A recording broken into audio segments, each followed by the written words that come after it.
Hello everyone, welcome back to our channel. In today's video, we wanted to share with you the news of Watches of Switzerland's acquisition of Hodinkee.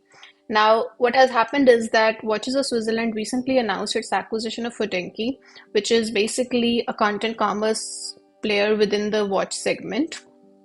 The price of the acquisition was not disclosed, but it is mainly being seen as a move which helps in two things for Watches of Switzerland. Firstly, its expansion into US, and also it helps enhance the digital strategy for Watches of Switzerland and help its e-commerce platform.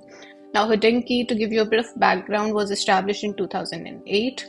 It has a very strong online presence. It has a community presence of 22 million annual unique online visitors and approximately 1 million followers on social media platforms.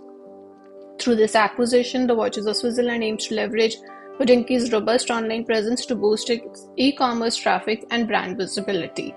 Ben Clymer, who's the founder of Hodinkee, is going to be returning to a leadership role to help through the transition.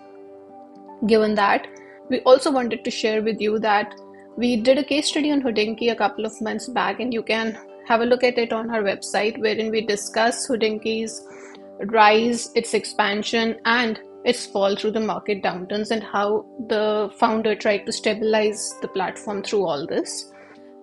Just a bit of summary for all this was that it was established in 2008.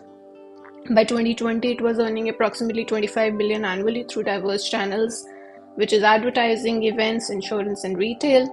In 2020, it attracted 40 million from high-profile investors, valuing Hodinkee over $100 million. And then after this, in 2021, Hodinkee acquired Crown & Caliber, which is a pre-owned watch market player, for 46 million. But then there was a downturn in the market, which Hodinkee kind of survived by closing the operations of Crown & Caliber, and now it does very limited e-commerce. It's more of an online content player rather than an online e-commerce player. Feel free to read more about this on the website. And before we close the video, we also wanted to discuss with you Watches of Switzerland's acquisition of Roberto Coin. It recently acquired Roberto Coin, which was seen as a strategic move, which was away from the traditional watchmaking, more of a strategic diversification move, and at the same time expanding into US, both in terms of the retail network or the wholesale network that Roberto Coin has, and now with the acquisition of Hodinkee, Watches of Switzerland also has a digital network or a digital platform to leverage. So that's all that we wanted to kind of discuss with you in this video. Do stay tuned in and read more about it on pallavisehgal.com. Thank you.